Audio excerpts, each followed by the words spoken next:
Okay, question is that working now? I'm going to wait to hear. I can hear. Can't hear you, Nathan. No sound. No sound. No sound. Now the question is, can anybody hear now? Well, let me. What I'll do is I'll just jump back right to the beginning because we'll just may as well start again. Welcome everyone. It's good to see you at the Camden Haven Anglican Church drill down. There was no audio on the intro track either. Okay. That must mean I'm just getting things back. It's been 2 weeks, So anyway, my name's Nathan Killick and welcome to the Camden Haven Anglican Church Drill Down. The Drill Down is a live chat about the passage of the Bible we looked at last week in church.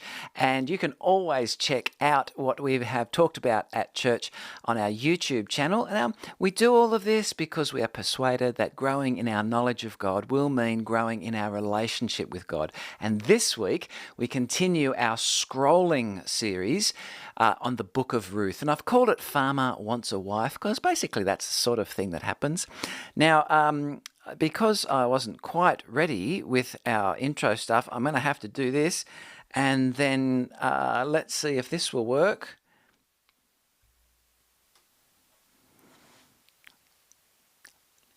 Sounds like it's working to me. I can hear something. Welcome to Camden Haven Anglican Church Drill Down, and there's the growing people out of the Bible.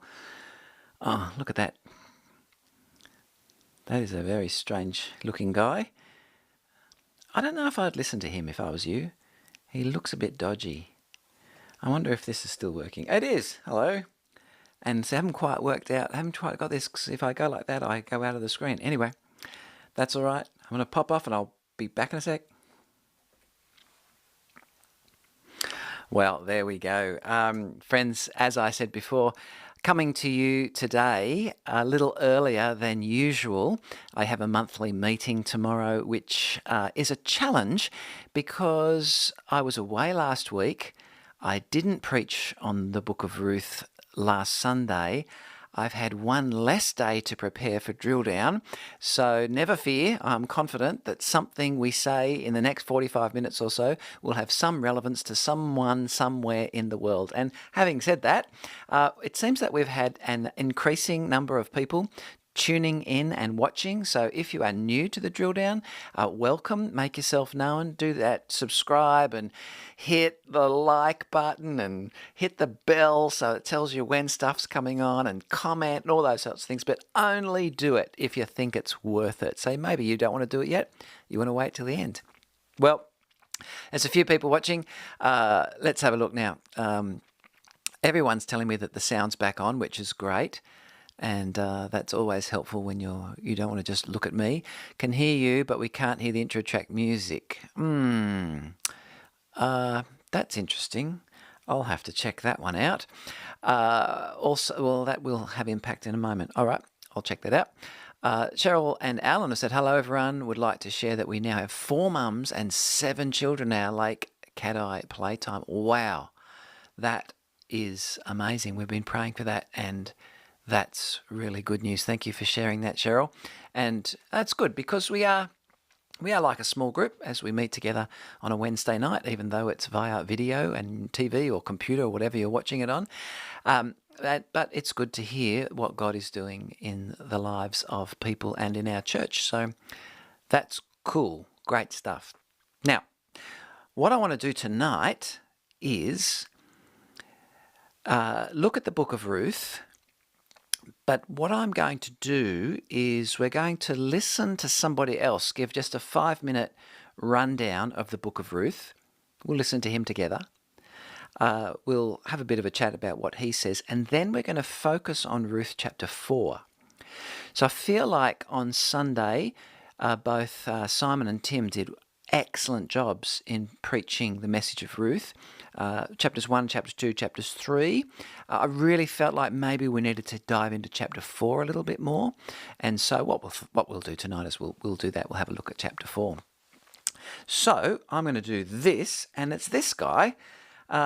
His name is John Landon, and he's just a cool hip pastor from somewhere in the world. I don't know.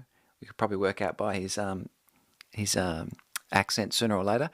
And we'll have a listen to what he has to say. Now, when I do this, I put my headphones on so I can hear him speak. And what we'll do is we'll kick it off. Let's do it. All right, we have arrived. After the dark and destructive Judges, we get to Ruth, a short, beautiful autumn love story. It takes place during the period of the Judges, but it's a break from the killing and the eye gouging and the evil. It's like watching a Nicholas Sparks movie right after watching It. We start with Elimelech, but don't get too attached. He's out of the story super quick. He dies in chapter 1, verse 3. Sorry, man. But his wife, Naomi, is one of our main characters. Yes. They had 2 sons, Mahlon and Chilion. They're from Bethlehem, the future birthplace of Jesus, which is our next Jesus moment. No, just kidding, that happens later. They married 2 women from Moab, Orpah and Ruth, and they lived together in Moab for a decade. Then these 2 guys also passed away. That's like a ton of death, and we're only in chapter 1, verse 10. So all of a sudden, it's 3 ladies who are only related by people who are no longer living. 2 girls and their mother-in-law. Now there was a famine in the land, and they didn't have Amazon pantry or drones bringing in McDonald's. In those days, if there was a famine, your only option was to leave the country. So the 3 ladies went from Moab back to Judah in Israel. So just very quickly there, just a reminder that Moab was the historic enemy of Israel. And think of Moab, I'm pretty sure Numbers 25. Let's have a look back there and just want to check that background there. Numbers 25, is it? Let's have a look. Yes. So if you looked back at Numbers 25, you would find that this is the journey of Israel through the wilderness. And when they get to Moab, they have that whole situation with Balaam, I think it is, back even in verse... Let's go back to chapter 2, even 22 of Numbers. Then the Israelites travelled to the plains of Moab and camped along the Jordan across from Jericho. Now Balak, son of Zippor, saw all that Israel had done to the Amorites, and Moab was terrified because there were so many people. Indeed, Moab was filled with dread because of the Israelites. So what Moab didn't do was ally with the Israelites, which would have been the wise thing to do, because Genesis chapter 12 had said that those who are whoever's for you, I'll be for; whoever's against you, I'll be against. And to Abraham. So you remember the story of Balak and Balaam, and Balaam's donkey and the donkey that spoke, and Balaam tried to curse Israel but only ended up blessing them. And that whole story, well, that's all in the background of Moab, a bit like that. So you can check that. Perfect. Can hear Mr. Langdon nicely. Thank you, Steve, for checking that out. But let's get back to him right now. Funny fact, Oprah was actually named after Orpah. Oh, look at that. I'll just rewind that a bit so you get to see that again. Country. So the 3 ladies went from Moab back to Judah in Israel. Funny fact, Oprah was actually named after Orpah, but her mom accidentally spelled it wrong. Kind of like how my name is actually London. No? Okay. No, Naomi really. tried to break up their little trio and was like, just go back where you came from and find new husbands and start a new life. It was a terrible moment. All their husbands were dead, and the possibility of them separating, they were just crying together. Naomi was bitter, and she was like, it's the hand of God that's against me. Eventually, Orpah stood up and left. But Ruth just held on to Naomi. She wouldn't leave. Naomi kept trying to get Ruth to leave, but Ruth just busts out this amazing quote. She's like, where you go, I'll go. Where you stay, I will stay. Your people will be my people, and your God, my God. Where you die, I will die and be buried. And Naomi was like, same. So they stuck together. Now, so just remember that a lot of people use those words in their wedding vows, things like that, where you go, I'll go, that sort of thing. And that's all cool. That's good to do. It was between 2 girls here, though. And the whole idea here is that Ruth is given the opportunity. Ruth and Orpah, were given the opportunity to turn back, to Moab, to turn away. One does, Orpah does, but Ruth doesn't. She's the one that she turns back to Ruth. So in some sense, if there was any obligation that either of these women had to their mother-in-law, now that their husbands had died, her sons, Naomi was freeing them from that obligation by saying, you can go. But Ruth is now going to act out of kindness, and kindness is a key word in Ruth. And I think that's one of the words that we want to hold on to tonight. She shows kindness. It's what you would call, what's the word? Uncompelled kindness, which ends up being true kindness, doesn't it? Anyway, we'll go back to it. Here we go. Together and went back to Israel. Naomi, though, changed her name to Mara because of the bitterness she felt, blaming God for bringing trouble on her. It was the time of the harvest in Israel. Ruth told Naomi she wanted to go glean in the fields of a relative of her father-in-law. Gleaning just means grabbing the extra grain that the hired hands missed. And so the love story begins. The man's name was Boaz, and Ruth was super confident. She says to Naomi, I'm gonna find favor in his eyes, which basically means I got this, which is basically like, he's totally gonna like me, which is basically like, he's gonna think I'm hot. And she was right. When Boaz comes into the field, he saw her and he was like, Got to say, this guy reminds me a lot of Simon. But anyway, let's keep going. oh my gosh, who is that girl?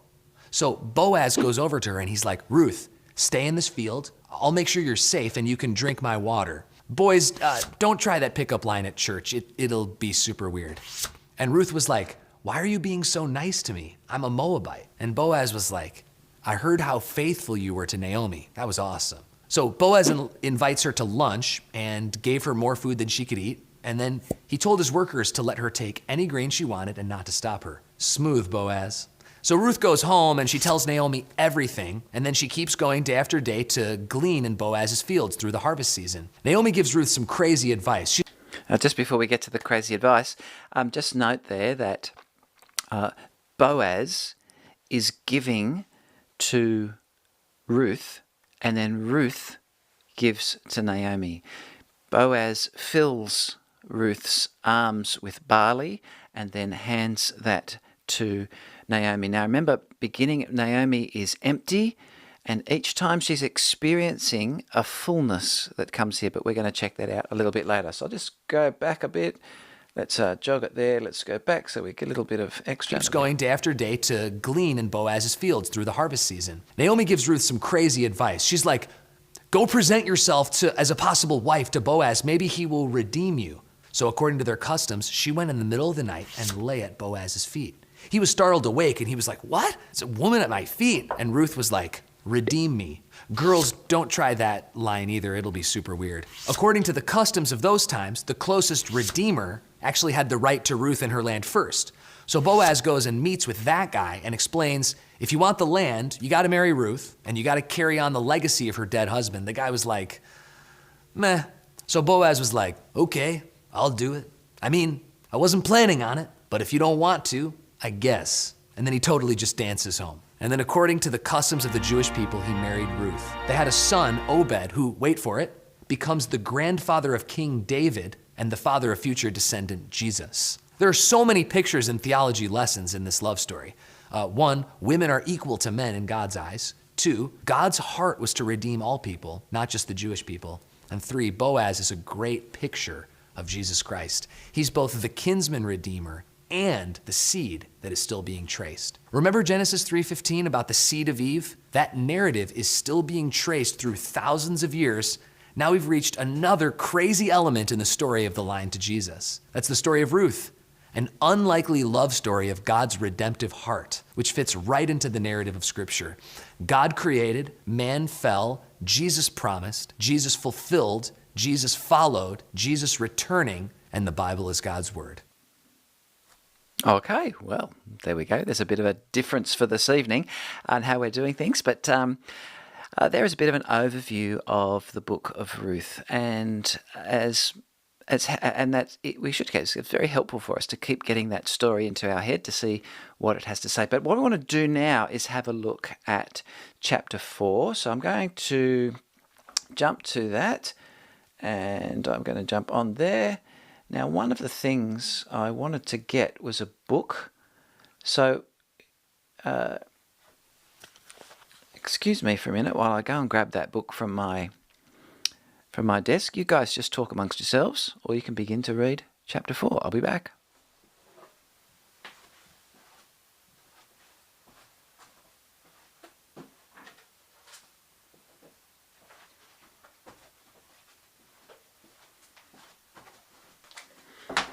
Okay, there we go. Did you miss me? No, probably not very much. Anyway, let's have a look at Ruth chapter 4. So here we go. There's the text. Meanwhile, we'll go, see how we go here. We might go down to, sat down. Yeah, okay. So meanwhile, Boaz went up to the town gate and sat there, down there just as the guardian redeemer he had mentioned came along. Boaz said, "Come over here, my friend, and sit down."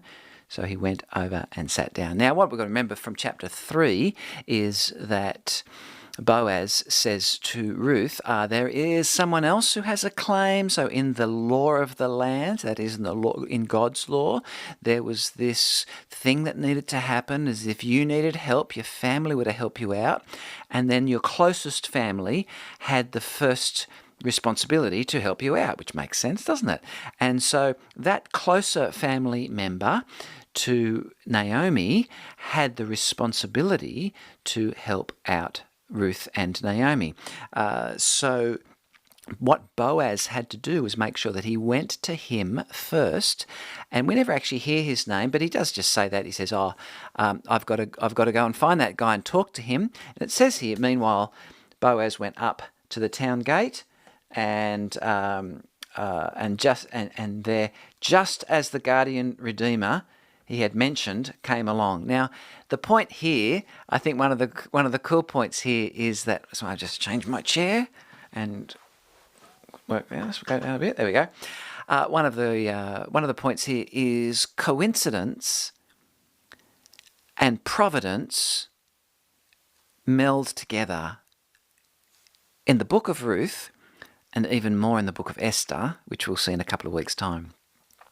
Coincidence, he just happened to be passing at that time, is no coincidence. The other thing here is we see this word guardian redeemer there. I can't remember if I've signed in. We'll see in a moment. There we have. Guardian redeemer, which is a fair enough translation. The older translations will have kinsman redeemer, and I think probably kinsman redeemer is a more preferable way of putting to it, in my mind anyway. It just fits with the whole story. So it's not so much simply a guardian, but it is a kinsman. Now, we know that a guardian, we can say your parents or guardian, those who are looking after you, still a family, that sort of thing. But I think in this book it's better to say kinsman redeemer, and a little bit more of that later. Ellen has said this, but what about the last bit? Why did the baby go with Naomi and the other women said, look, she's got a son?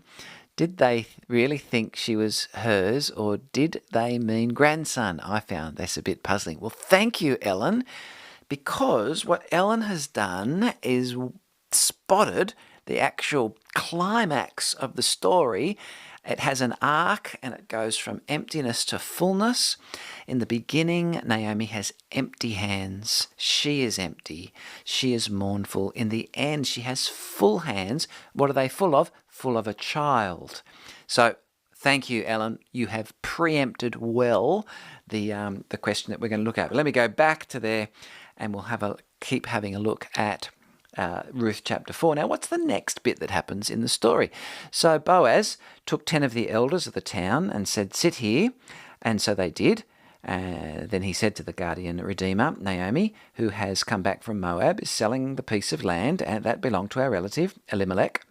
I thought I should bring the matter to your attention and suggest that you buy it in the presence of these. Let me just get that across. These seated here and the presence of the elders of my people.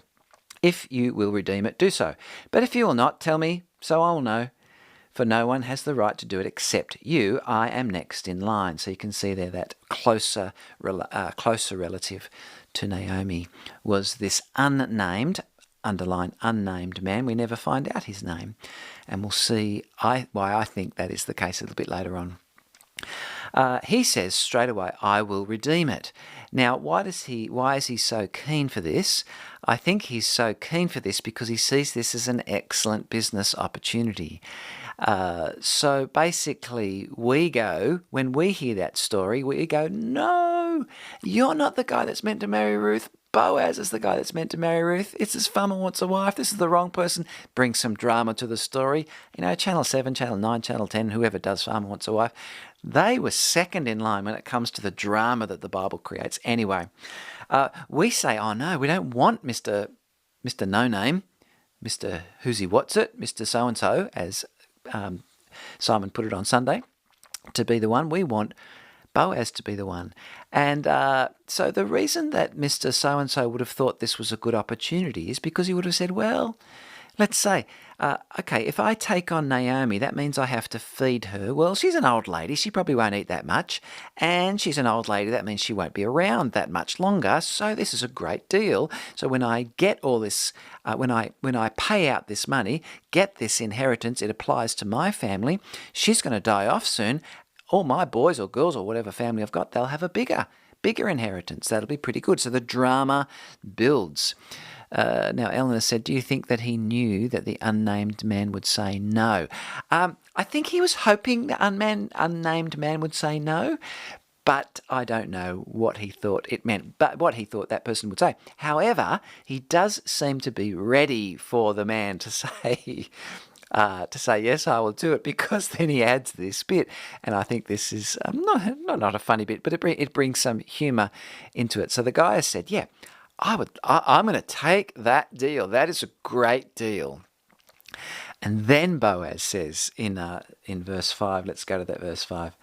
And then Boaz said, by the way, on the day you buy the land from Naomi, you also acquire Ruth the Moabite, the dead man's widow, in order to maintain the name of the dead with his property. At this, the guardian redeemer said, oh, then I cannot redeem it, because I might endanger my own estate. You redeem it yourself. I cannot do it. And as we saw in that graphic before, that Boaz going, oh, okay, I'll do it. And then, woohoo, I've got a... that sort of thing. So, and we're in the drama of the story, aren't we? And we're rejoicing. We're getting excited that Boaz is going to be the one. There was a possible, taking away the plot that we wanted to happen, but no, the plot just thickened, and then it resolved. So, there's lots of good stuff happening here, but it's also unpacking some of the laws. The Deuteronomy laws about all sorts of things. So there's already been some laws that the farmer is to leave gleanings of, he's not to collect everything, he is to leave some to the poor. And that actually comes straight after the Ten Commandments in Exodus as well as in Deuteronomy. And it is a reflection or a meditation on the commandment, do not steal. And so for Boaz to reap every single part of his ground so that the poor couldn't glean from his crops, he was actually stealing from them his own stuff. But it's not his own stuff, is it? It's a recognition that everything we have is God's. So that was one of the laws that we've already seen enacted in Ruth, but the other law that we're seeing enacted in Ruth is this whole idea of marriage and who has the responsibility for marriage, especially when there's been some sort of disaster in the family. So those things are happening, and again, I think this is important because God is working out his purposes through his word in the day-to-day life of people like Boaz and Ruth. In a moment, I'm going to read a quote from a book that I've really found very helpful, and I think that it really picks up some of those ideas that's encouraging for us to have a look at as well. So let's go on. We're up to what are we up to? We're up to verse 7. There we go. So have a look there. Now, in earlier times in Israel, the redemption and transfer of property to become final, one party took off his sandal and gave it to the other. This was the method of legalizing transactions in Israel. So the guardian redeemer, said to Boaz, "Buy it yourself," and he removed his sandal. Now the question is, why is this thing about the sandal? What's going on here? And I suppose I don't know. I'll put it over to you. I had a look at a few explanations. The only one that was vaguely convincing to me was that someone like Abraham walked the length and breadth of the land. He presumably did that in sandals. So these sandals, in some sense, represented your connection with the land. And so when you give over a sandal, you're giving over that which has your connection to the land. I don't know, really, but that sounded pretty good to me. Whatever it is, it's connection to the land that's changing. Oh, verse 9. Let's have a look at verse 9. So let's lift that up a bit. Then we go, yes. Then Then Boaz, announced to the elders and all the people, "Today you are witnesses that I've bought from Naomi all the property of Elimelech, Chilion, and Mahlon. I've also acquired Ruth the Moabite, Mahlon's widow, as my wife, in order to maintain the name of the dead with his property, so that his name will not disappear from among his family or from his own hometown. You are witnesses." Now, one of the things that we need to see is that the decision that Boaz is making is costly to him, because where Mr. So-and-so wouldn't risk losing anything, Boaz is willing to lose something. So he's a man in Ruth that is seen as quite an honourable and noble character. And he is a man in some sense that we might say is in contrast a little to Mr. So-and-so, because Mr. So-and-so is putting faith in and living for the now, the present, his inheritance, what money he can get right here and now. That's where his focus is. Boaz, on the other hand, is concerned for the law and God's word to be working out in the life of the people of God. So, I don't know, maybe that's something there. Take it or leave it. Tell me what you think. You might have already told me what you think. I better have a look. No, you haven't told me. That's all right. We'll keep going. Then all the elders and the people at the gate said, "We are witnesses. May the Lord make the woman who is coming to your home like Rachel and Leah, who together built up the family of Israel. May you have standing in Ephrathah and be famous in Bethlehem. Through the offspring the Lord gives you by this young woman, may your family be like that of Perez, whom Tamar bore to Judah." Now, all these things are being said there in verse 11, and creating some important connections with the story of the Old Testament that are up until this point. One of the things that's good for us to be aware of is the thing that Ruth, for example, along with, I think, all other Old Testament books, are not simply records of what happened at the time, nor are they a plain reporting of someone writing down the events at the time just to remember the history. No. The Bible and Old Testament books, I think, quite incredibly, are written about a previous time, at a later time, for a later time. Let me say that again. They are written about a previous time, at a later time, for that later time. So Ruth, for example, when it was written much later than Ruth, because you find at the end here that he's going to tell you, well, let's have a look at that just to pop forward to that. He's going to tell you the genealogy of this little baby that's been born, and it goes right up to Jesse, the father of David. Now, where are we? We're only here at Boaz, and if it was simply reporting, then how could he know? Well, he could know about Obed, but then how could he know that Obed's son was going to be named Jesse, and Jesse's son was going to be David, and that is King David. So we can see that it was written later and was written about a time previously, but it was written for a later time. And we might see that as we get into the genealogy in a moment. So where are we up to? Here we go. Steve's got a question. So if Boaz took Ruth as his wife in order to maintain the name of Mahlon, or perhaps Elimelech, yes, how come Boaz's name appears in the genealogy at the end? Oh, dear. Well, Boaz had a hand in it, so to speak. He was involved in the production, in the birth of this child. And I think the emphasis, it was a pretty patriarchal community, and it, I would say Old Testament world and the New Testament world for that sake, for that point. And so mostly the men are recorded. However, what the Bible does, surprisingly, is breaks a little bit out of the patriarchal type of culture that was there and keeps jumping in with these significant women without whom we would have no Christ, no Messiah. So later on in Matthew chapter 1, when we find the genealogy of Jesus, we find people like Tamar and Ruth and Boaz and Obed turning up in that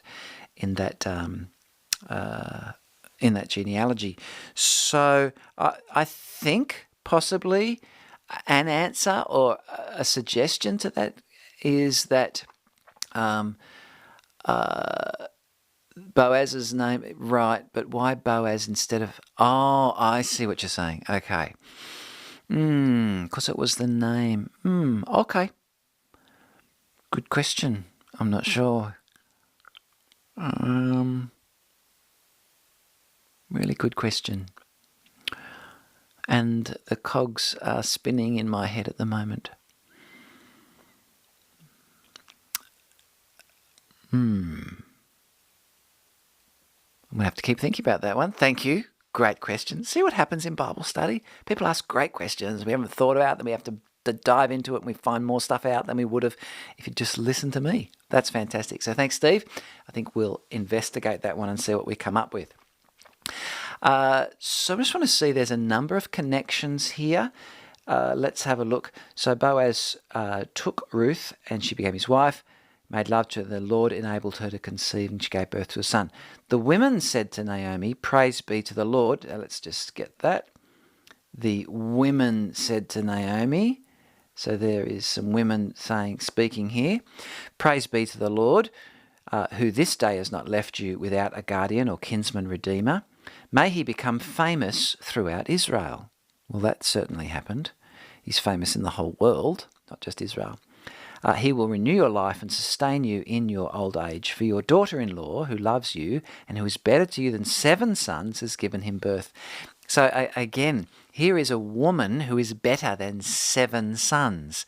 Now, this is a little bit of a dig and a comment about the value and importance of women, I think, within the pages of the Old Testament, speaking into a culture that was predominantly patriarchal and probably maybe predominantly patriarchal, unhelpfully, overly, something like that. We can think about how that works. So Naomi gains a son. It's a grandson, but it's like a son who's filled her. Naomi was empty. She had no offspring to continue that line because Elimelech had keeled over. Her 2 sons had keeled over. There was no maintaining the line of Naomi and Elimelech. So they're lined together. But now there is a son. So she gains a son. That is, you gain one who will continue your name into the future. And your inheritance, which is a key thing as we look in Leviticus and things like that. So Boaz took Ruth and she became his wife. And it says there they conceived. There is a sense here, look in verse 16, that Ruth has possibly been a little bit forgotten in this whole drama. Naomi took the child in her arms and cared for him. Again, look here, the women pipe up again. The women living there said, "Naomi has a son, that is a son who's going to continue the name of Elimelech and Naomi, and they named him Obed. Interesting, isn't it, that they named him Obed? That happens a lot in, I think when John was born, they were going to name him Zechariah, but she said, no, his name is John, and so they named him John. Interesting. Naomi has a son, and they named him Obed. He was the father of Jesse, the father of David. So here we're beginning to get the idea. First of all, I wonder whether Naomi was so consumed by her emptiness and then so overwhelmed by her fullness that she forgot Ruth. And yet what the women do is they remind her, back there in verse 15, your daughter-in-law, who loves you and who is better to you than 7 sons, has given him birth. So they're reminding us of Ruth again and the importance of Ruth. And then we see that the child here, its name is Obed. Now, my question is this. We've got it was Lauren's, not mine. Okay, well, Lauren might want to check that out and come back to us next time and tell us the answer. Ellen says, when they talk about Mahlon name being kept, they're talking about the legal title to the land, not genealogy. They're talking about the legal title to the land, not genealogy. I think they're talking about both. Yeah, I think if I'm understanding what you mean, both in an Israelite sense of genealogy, maybe not possibly ours necessarily in every way. Okay. So we're seeing what happened next is we then hit to this genealogy of David. So let's just bring that up a bit so we can see that. Bring it across so we can see it. So what we find here in this genealogy is this is the end of Ruth. Now the end of Ruth is a genealogy about David. So Ruth is all about David. It's all about King David. It's all about the father of Jesse, the father of David, and before that, Obed, the father of Jesse. So here is where Boaz and Obed fit into the story of Israel.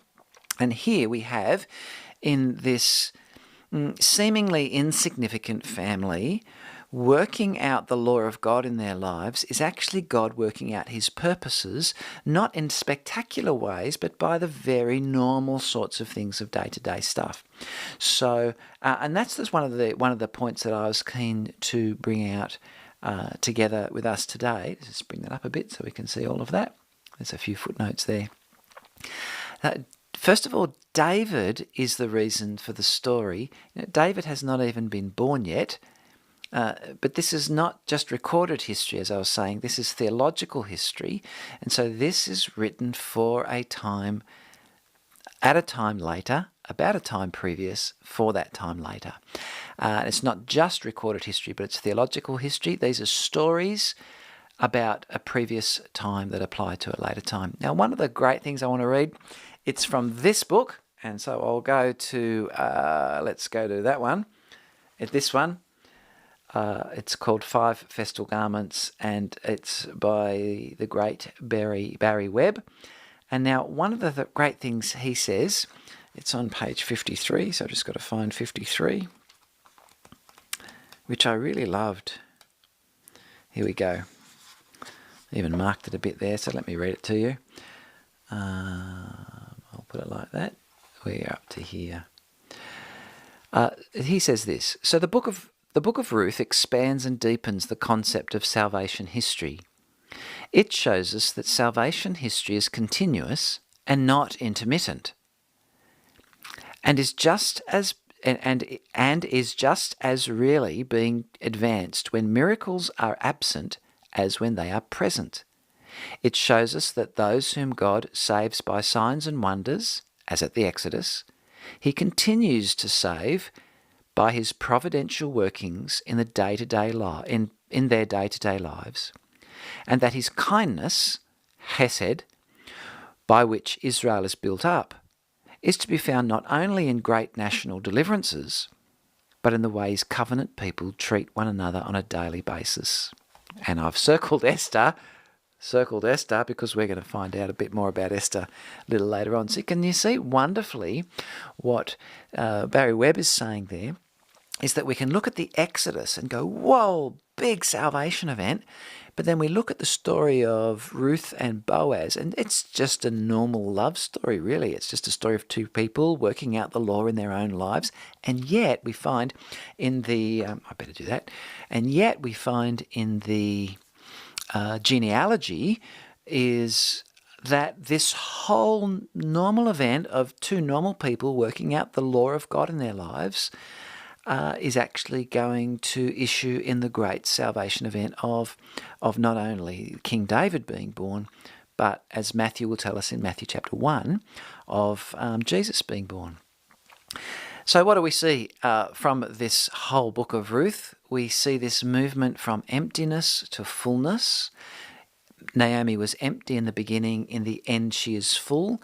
There is this working out of the law in the life of the average Israelite, and this work of and this average day of the average Israelite working out the law in their lives is God working in there to bring His salvation purposes to fruition. Really good stuff. The other point is, I better just check we've got there. Let's see, Ellen said, so Mr. So-and-so didn't want to buy the land because it would go to Ruth's family as it was a condition of the sale. That title remained with Mahlon's descendants by marrying Ruth. And what tribe were the family of Elimelech from? Is Epaphrathite the same as Ephraimite? Good question. Because if my computer's a fair way away, that's why it's hard for me to squint and see it. Anyway, because if it is, then Obed, and hence David, would represent the combining of Judah and Ephraim, the names of the southern and northern nations following the schism under Solomon's son. Oh, wow. Whew. That's good. That would be interesting, although it's not explicit to us in that, is it? Or to me, I should say, it could be explicit to the original readers seeing that bringing together. And I wonder if it was written later. I have to check the dates again on Ruth. Certainly if it was written, brought into its final form, at least in 2nd century BC, then it would have had people like background of Ezekiel, who, remember, he brings those two sticks together and makes them one, breaks them apart, makes them one, the northern and southern tribes. Maybe that's happening there. That bringing together in the Lord Jesus, possibly. Gee, lots of good questions tonight. That's excellent. One of the other themes I just want to bring out is, I think, a strong theme of kindness in Ruth. There is the sense that Ruth might have obliged to be kind to Naomi, but in some sense Naomi frees Ruth and Orpah, whatever, of that obligation, and Ruth's turning back to Naomi is to say, no, this is genuine kindness. This is kindness that is generous and voluntary and not compelled. And then the whole thing with Boaz and Mr. So-and-so, there is again a kindness that Boaz is showing that he doesn't need to, but that he does, so it's generous, voluntary, and not compelled. That's a wonderful thing. The other thing possibly to say is just the whole idea of kinsman redeemer. Two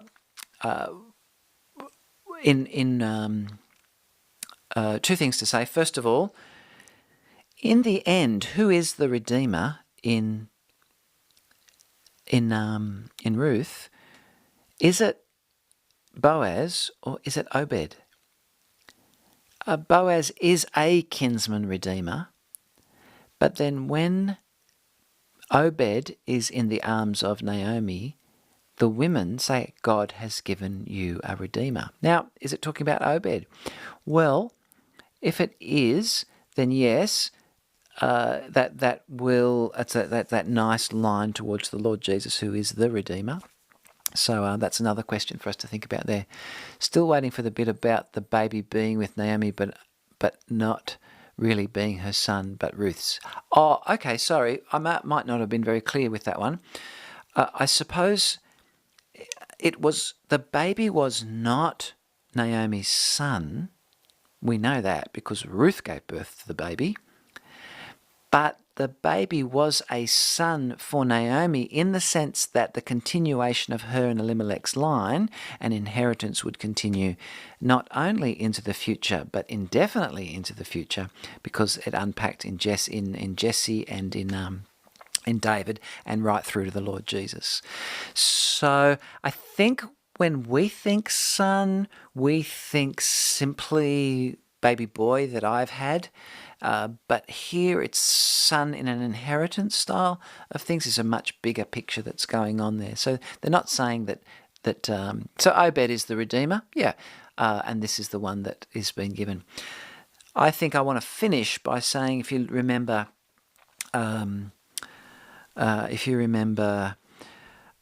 Hebrews chapter 2, what Ruth and Naomi needed was one of them to deliver them, was one from their family to deliver their family. And what wonderfully we see is that the Lord Jesus, let me read that to you as we finish up tonight. In Hebrews chapter 2, it says this,